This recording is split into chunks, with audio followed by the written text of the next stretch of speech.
Facebook page কিংবা profile থেকে income করতে গেলে পেআউট অ্যাকাউন্টটি সেট আপ করা আপনার জন্য বাধ্যতামূলক। এই অ্যাকাউন্টটি সেট আপ করতে আপনার ৩টি বিষয় মাথায় রাখতে হবে। নাম্বার 1, আপনার একটি টিন সার্টিফিকেট নাম্বার থাকতে হবে। নাম্বার 2, অনলাইন সাপোর্ট করে এ ধরনের একটি ব্যাংক অ্যাকাউন্টের নাম্বার থাকতে হবে। নাম্বার 3, ওই শাখার সুইফট কোড, অর্থাৎ আপনি যে শাখায় ব্যাংক অ্যাকাউন্টটি ওপেন করেছেন সেই শাখার সুইফট কোড নাম্বার জানা থাকতে হবে। এই 3টি বিষয় জানা থাকলে আপনি সহজেই পেআউট অ্যাকাউন্টটি সেট আপ করে ফেলতে পারবেন।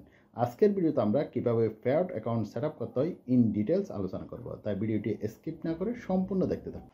প্রথমে আপনি ফেসবুক লোগোর উপর একটি ক্লিক করে দিবেন। এরপর উপরে যে লোগোটি দেখতে পাচ্ছেন সেখানে আরেকটি ক্লিক করবে।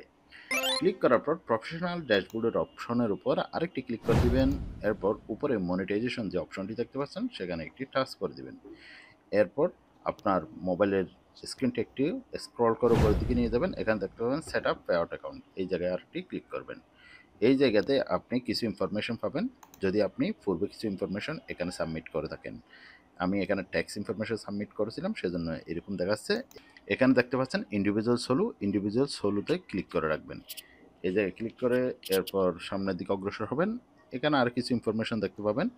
আপনি যেহেতু পূর্বেই ইনফরমেশন কিছু এখানে প্রোভাইড করছিলেন, এগুলো দেখতে পাবেন। ট্যাক্স ইনফরমেশন দিয়ে থাকলে ট্যাক্স আইডি দেখাবে, ট্যাক্স আইডিটা এখানে দেখতে পাবেন আপনি। এরপর ম্যানুয়াল লিঙ্ক ব্যাঙ্ক অ্যাকাউন্ট, এই জায়গাতে আরেকটি ক্লিক করে দিবেন। ক্লিক করার পর আপনি একটু উপরের দিকে স্ক্রল করলে আপনার সকল ইনফরমেশন দেখতে পাবেন। এখানে সুইফট কোড, ব্যাঙ্ক অ্যাকাউন্টের যে সুইফট কোডটি রয়েছে সেটা বসিয়ে দিবেন। এটা আপনি ব্রাঞ্চ অ্যাড্রেস, অর্থাৎ আপনার ব্যাংকের ব্রাঞ্চ অ্যাড্রেস লিখে যদি সার্চ করেন গুগলে সেটাও পেয়ে যাবেন, অথবা ব্যাংক থেকে আপনাকে সুইফট কোডটি নিতে হবে। এরপর ট্যাক্স ইনফরমেশন আপনাকে এখানে অ্যাড করতে হবে পুনরায়।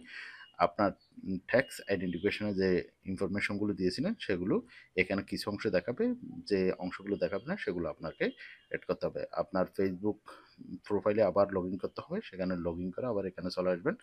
এরপর এই জায়গাতে এসে আপনি নো অপশানে ক্লিক করবেন।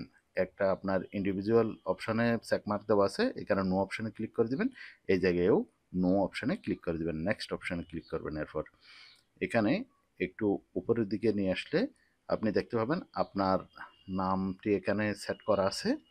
এরপর এই জায়গাতে এসে আপনাকে আপনার কান্ট্রিটি সিলেক্ট করে দিতে হবে। আপনি যে কান্ট্রির হন সেটা এখানে সিলেক্ট করে দিবেন।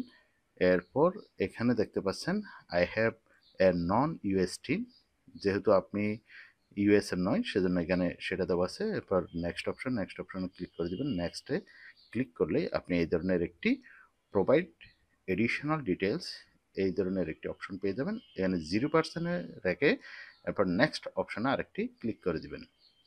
ক্লিক করার পর আপনি এটা একটু পরে নেবেন, যে ইনফরমেশনগুলো এখানে প্রোভাইড করা হয়েছে সেগুলো আপনি দেখবেন। এরপর এই জায়গায় নিচের দিকে দেখতে পাবেন I certify that I have the capacity, এই ধরনের একটি লিখে দেখতে পাবেন। এই জায়গাতে একটি চেকমার্ক দিয়ে দিবেন। নিচে দেখতে পাবেন সিগনেচার অপশনে আপনার ফুল নামটি লিখে দিবেন। ফুল নামটি লিখে দিয়ে এখানে চেকমার্ক দেওয়ার পর একটু নিচের দিকে চলে আসবেন। এরপর নেক্সট অপশনে ক্লিক করতে হবে। চেকমার্ক দিয়ে দিলাম, এরপর নেক্সট অপশনে ক্লিক করে দিব। নেক্সট অপশনে ক্লিক করলেই আপনার টোটাল ইনফরমেশন যেগুলো প্রোভাইড করছেন, ট্যাক্স ইনফরমেশন, পেআউট অ্যাকাউন্টে যা ইনফরমেশন দিয়েছেন সবগুলো এখানে দেওয়া থাকবে। এই সব কিছু দেওয়ার পর আপনি এখানে সাবমিট অপশানে ক্লিক করলেই আপনার ট্যাক্স ইনফরমেশন এবং পেআউট অ্যাকাউন্টের যে ইনফরমেশনগুলো দিয়েছেন সবগুলো ক্লিক হয়ে যাবে। এরপর ডান অপশানে ক্লিক করে দেবেন। ডান অপশানে ক্লিক করলে আপনার পেআউট অ্যাকাউন্টটি সেট আপ হয়ে যাবে। এভাবে খুব সহজেই আপনি আপনার ফেসবুক পেজ কিংবা প্রোফাইলে পেআউট অ্যাকাউন্টটি ইজিলি সেট আপ করে ফেলতে পারবেন। ভিউয়ার্স, এই ছিল আজকের ভিডিওটি ভালো লাগলে ভিডিওটি একটি লাইক দিয়ে এইরকম ইনফরমেটিভ ভিডিও নিয়মিত পাওয়ার জন্য আমাদের চ্যানেলটিকে সাবস্ক্রাইব ও ফেসবুক পেজটিকে ফলো করে রাখুন। আল্লাহ হাফেজ।